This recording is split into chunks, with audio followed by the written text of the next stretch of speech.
Well, kia ora everyone. Well, welcome councillors, committee members and staff and the members of the public that are viewing today's ordinary planning committee meeting. Warm welcome to those present, and I'll call for any apologies. We have one from Councillor Davidson. Are there any other apologies for the meeting? Councillor Tūmahai. And Councillor Tūmahai, we'll put those apologies. Is someone prepared to move that they be received and accepted? His Worship the Mayor, and seconded by Councillor Hartshorn. Thank you very much. All those in favour? Just wave or, yep. Aye, that resolution's carried. Thank you very much. The interest register, as per normal, is part of Microsoft Teams, and it's circulated as well prior to the meeting. If there are any amendments, can those please be noted to the Executive Assistant and updated accordingly. The third item on the agenda is the urgent items not on the agenda. A call for them. Is there anything from the Chief Executive? Nothing from staff.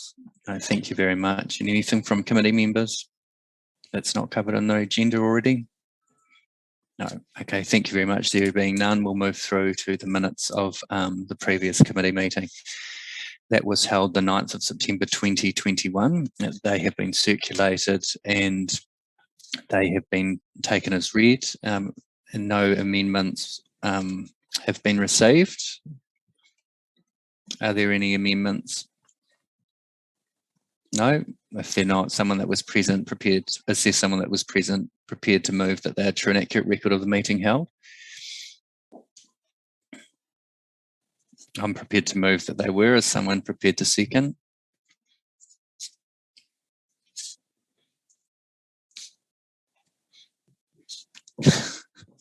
They'll lapse for lack of a seconder. Was I actually there, Latham? I believe you were. Paul was.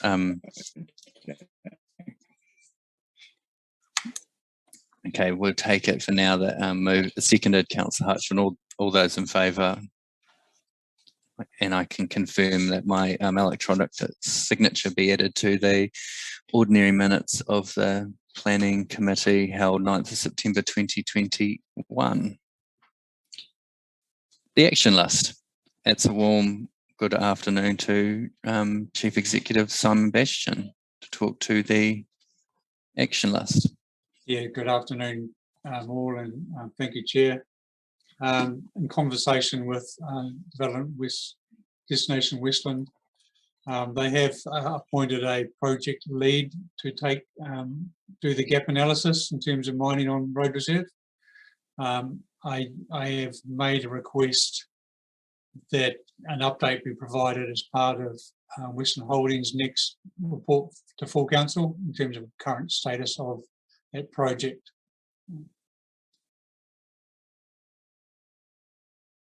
That's all I have.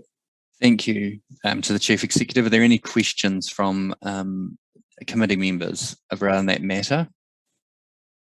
I'm pretty clear on the next steps, that we'll be receiving a formal update from Westland Holdings at their next quarterly update. And welcome to Councillor Neil, who's just joining us. We'll note that you're part of the meeting. Welcome, Jane. There being no comments or questions on that, ask that someone please move that the action list be received. Yep, His Worship the Mayor, and seconded. I'll second the resolution. All those in favour, just raise your hand. Yep, it's carried. Thank you very much. Committee members, now we move into our presentations, number 6 on the agenda, and this afternoon we have a projects update for the Planning Committee from our Asset Strategy and Development Manager, Louise Dando. So warm welcome to Louise, and I will hand over to you to take us through the presentation. Thanks, Latham. So I'll just share my screen.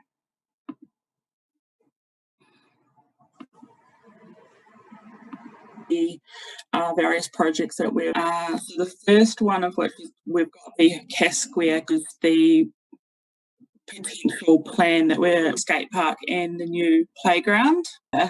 noting that the pavilion is going to be drawing here.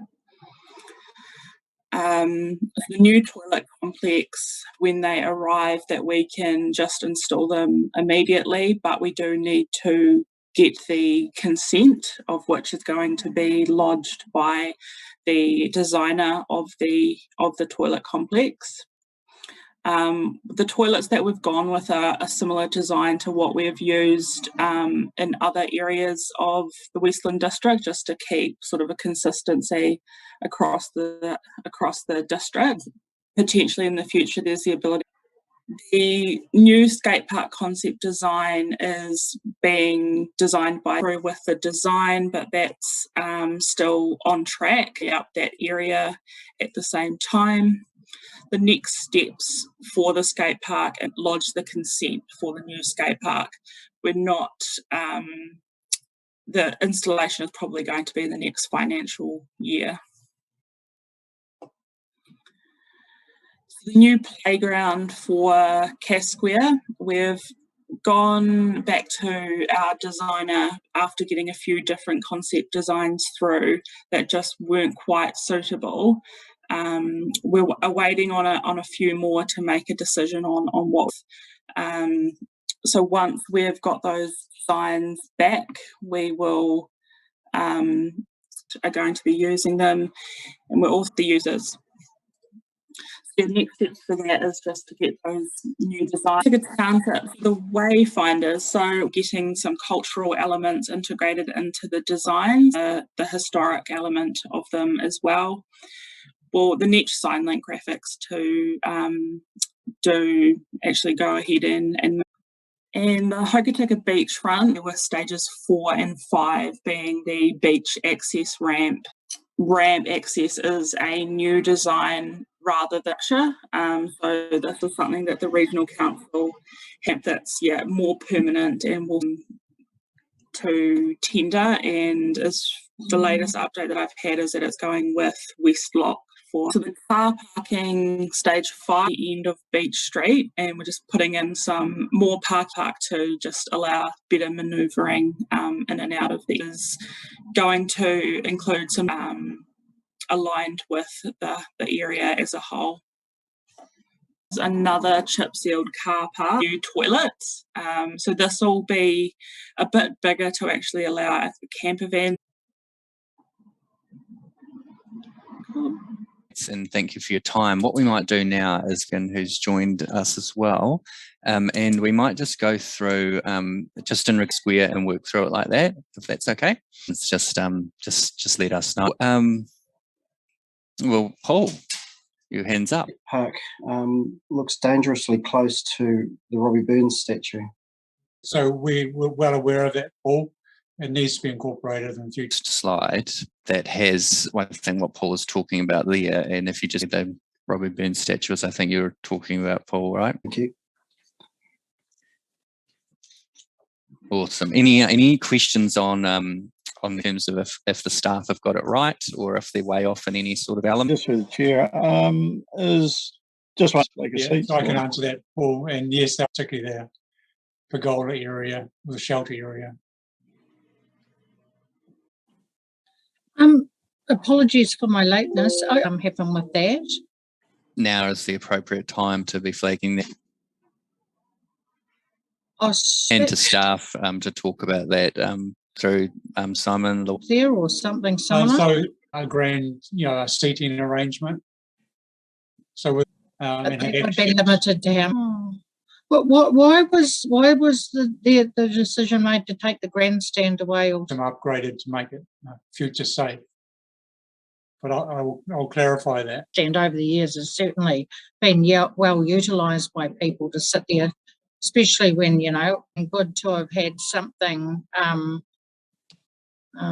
mean, I'm just thinking of I know a lot of the park nearest to the fields, so. So that's really important feedback. I have all of the considerations in terms of space down to the detail. I think is the next step, the next component. And that's all we've been talked about. Is there a theme for the playground, or is it ticker, whether it picks up on history or current happening, just same old? the staff will hopefully take that back. Councillor Neil. Not necessarily the whole playground, but something is quite different. I think it's really important to have it, have a point of difference. Yeah, my concern was also around the grandstand or the lack of. And with corporate box, I don't think cuts it. It needs, its seating arrangement. Has Cass can't just expect the crowd to be standing around the outside. So the pavilion's great. That's noted. Is there any other concerns in stay in situ? Have we missed anything?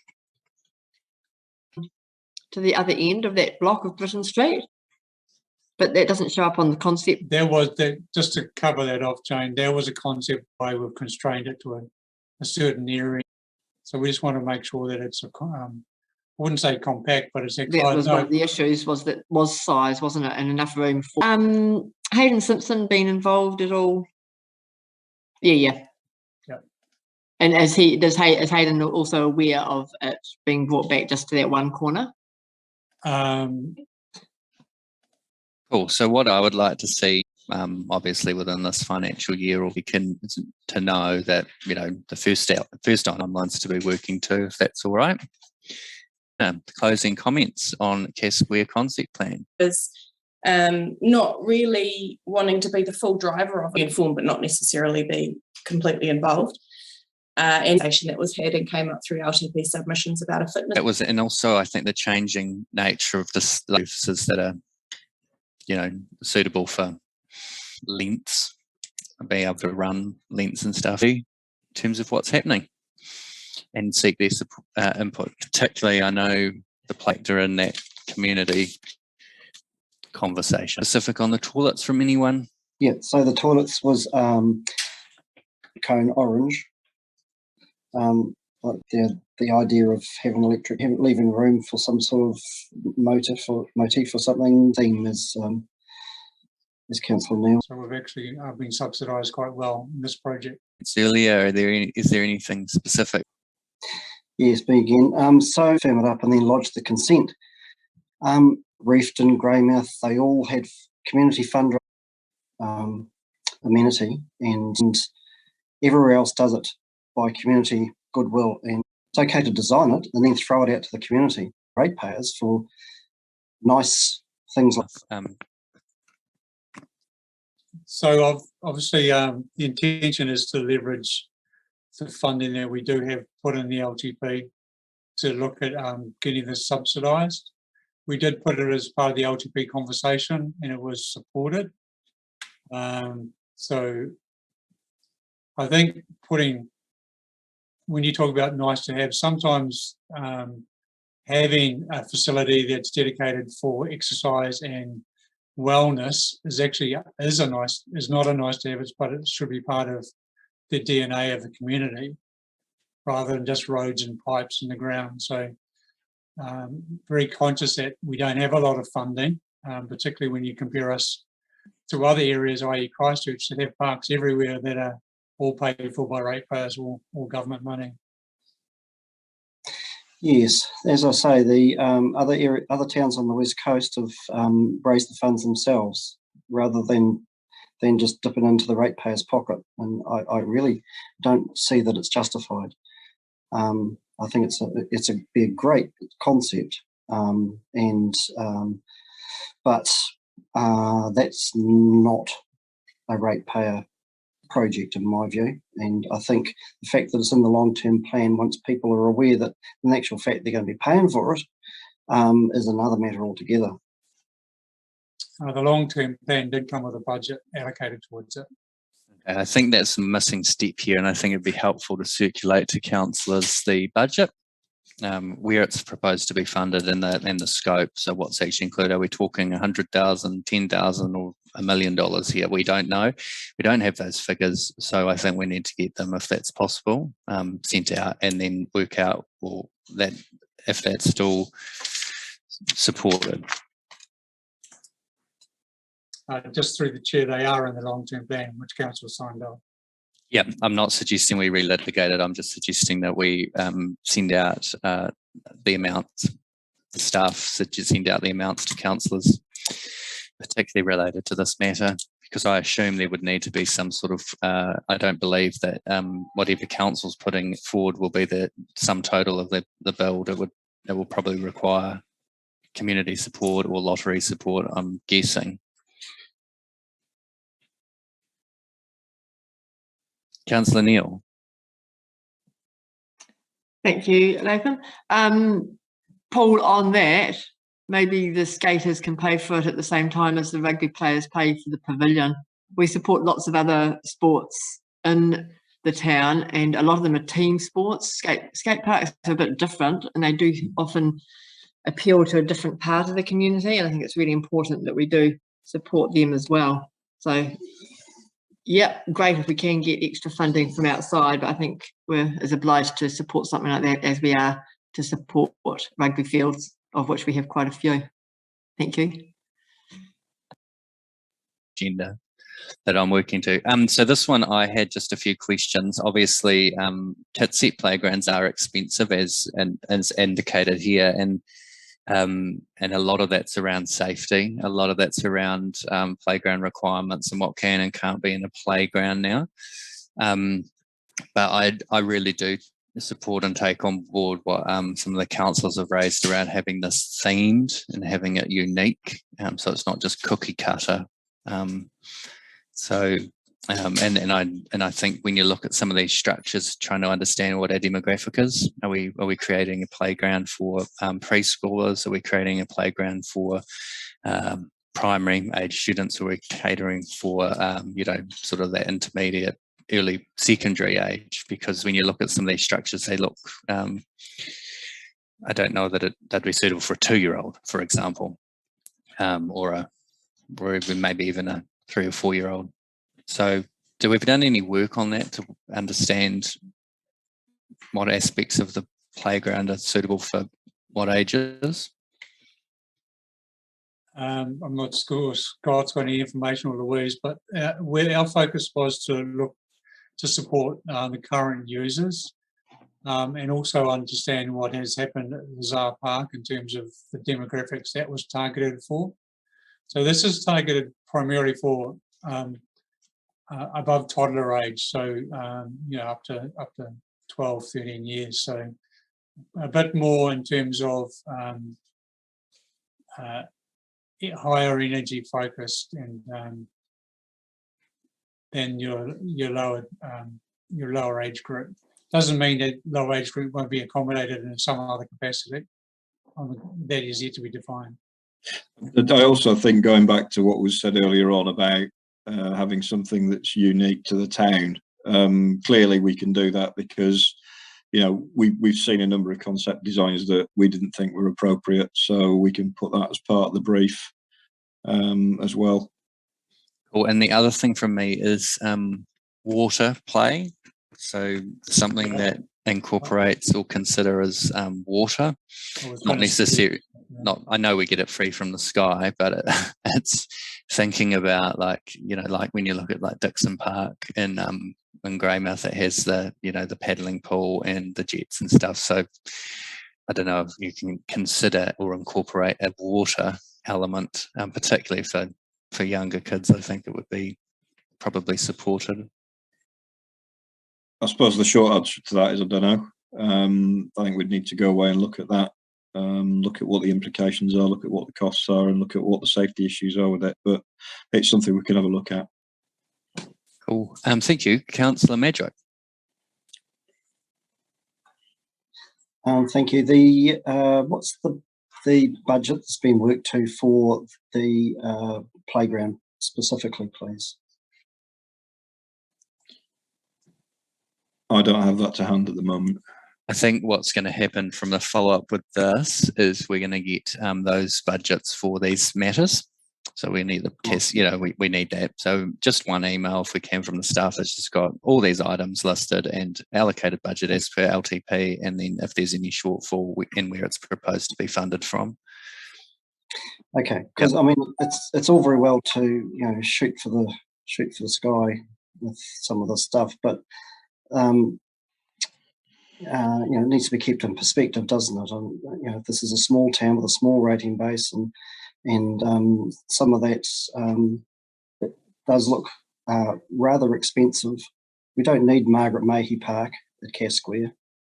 We need something that's cool and that kids will engage with for sure. I like the idea of something water around it, but I mean, keep the feet on the ground. It doesn't need to be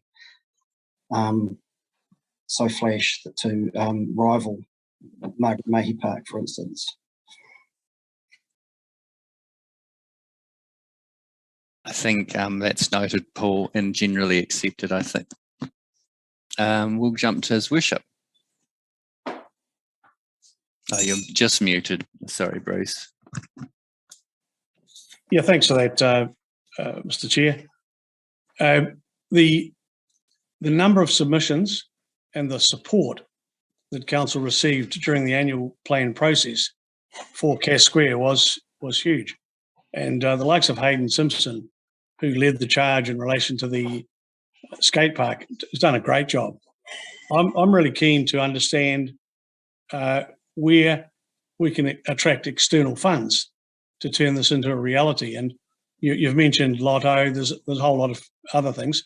I think that's really important to councillors and the public to have a look and see just what we can extract. I mean, it's always been known that council would have to come up with the seed money, which is looking like they're doing here.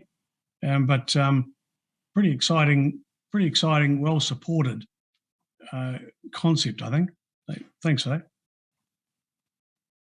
Thank you for those comments, Your Worship, and bearing in mind we're a little bit over time, we might keep moving if that's all right. To the Wayfinders. Are there any questions or comments on the Wayfinders? I'm not sure, Paul, if your hand's up or if it's just come down or you've gone, maybe. What's happened? Oh, no, hands down. No, all good. So taken as read, and we look forward to those being opened in the start of the new financial year. Would that be a fair assumption? June, July? I'm not sure where Louise maybe answer how the consultation is going with Ngāi Waewae. That's the only thing holding up the final design. We've made really good progress on that consultation and we're in the final steps now for that. So I would say, yeah, June, July, they will be installed. Thank you. We'll carry on.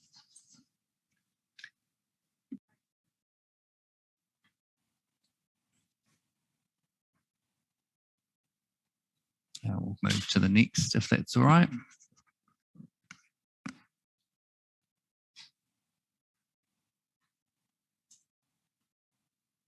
Sorry, we'll move to the next slide if that's okay, Louise. Oh, yeah. You don't want to look at the beachfront?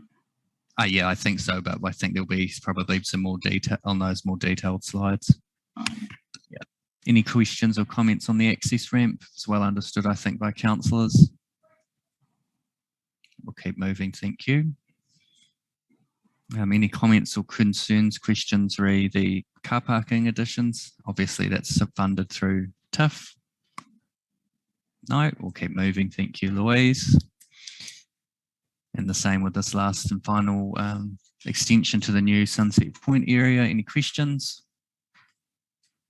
No, well done on getting that funding for that work to the staff and mayor and councillors that supported that work. Thank you.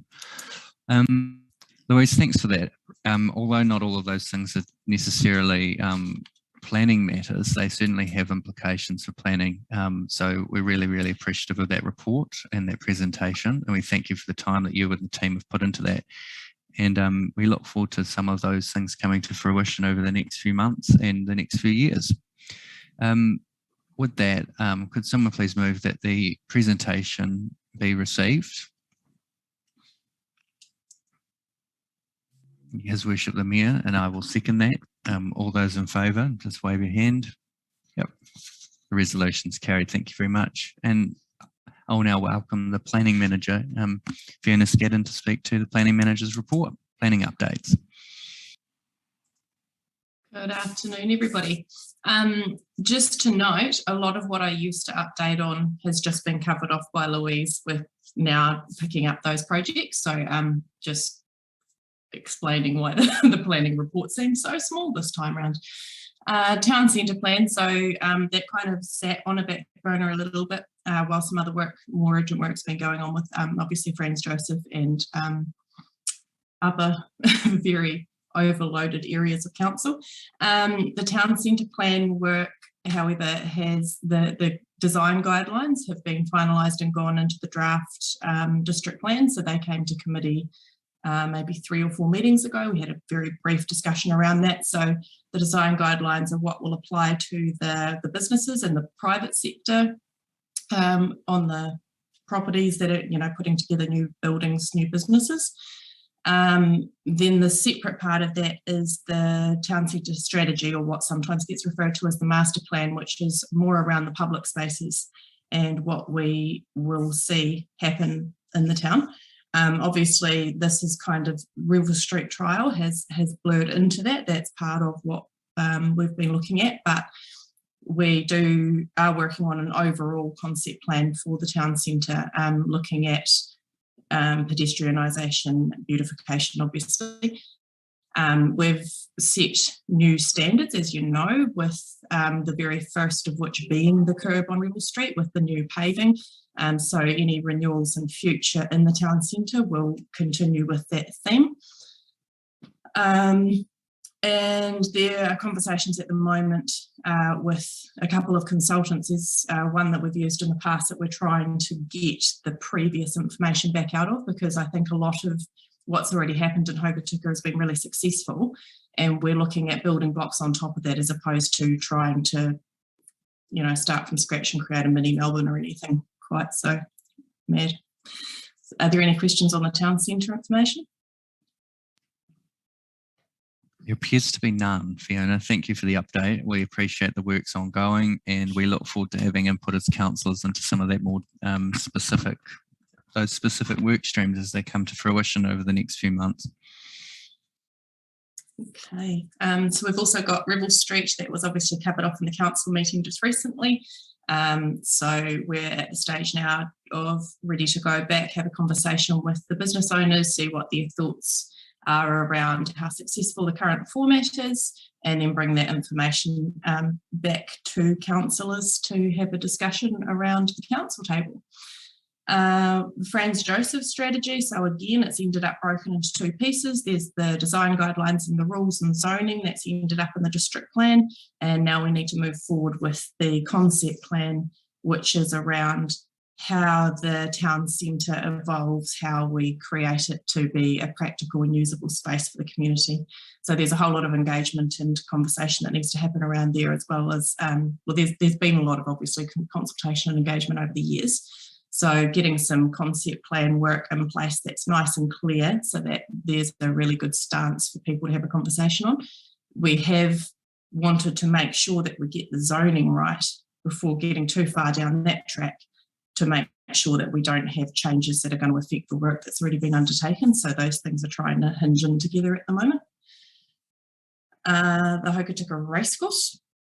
So as you were aware, RSL have been contracted to help. They are working with stakeholders and with Sports Canterbury West Coast to, number one, do an inventory on what exactly we are lacking in Westland in terms of sporting facilities, to be working with the user groups and having a look at the racecourse space, the rural back part of that racecourse space, around what could add the most benefit, but be the most efficient as well in terms of financial output, and also looking at long-term sustainability. So making sure that we don't end up in a situation where we invest in something that's going to take, you know, millions of dollars every 3 years to upgrade. So that piece of work's just kicking off, and the stakeholder conversations are happening right now. And then on the residential part of the racecourse, the residential zoned part of the racecourse, as discussed previously, a funding application has gone into crying order to see if we can shore up some funding around infrastructure upgrades that would allow development up there in a way that doesn't put pressure on the rest of the town services. So we're waiting to hear back about that. We're in the final stage and should know by the end of next month if we've got that funding in place. With regard to the consents, we still have a lot coming in. We've had 82 applications in since our last committee meeting. 52 have been granted.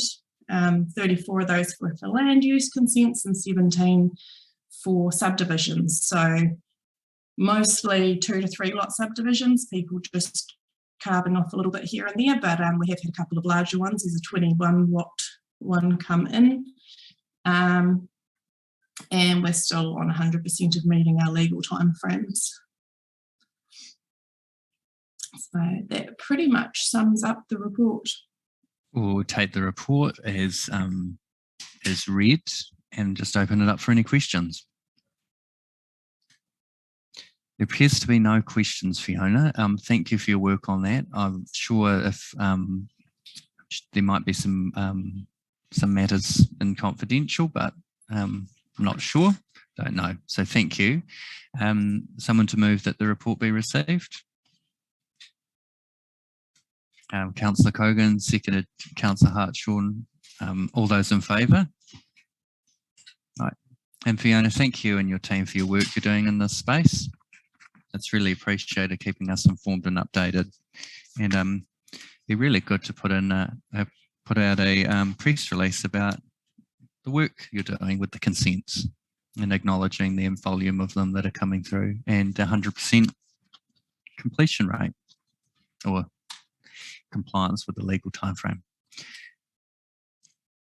Another good news story when other councils around the country are struggling to keep up and at risk of losing their ability to grant consent. So thank you. And at this point, I now ask that we move into committee to consider the confidential minutes of the previous meeting. As your councillor, His Worship the Mayor, seconded Councillor Hartshorn, all those in favour? And we will now thank you for those people that have been watching this. We now conclude the live stream, and I ask the Mayor and Councillor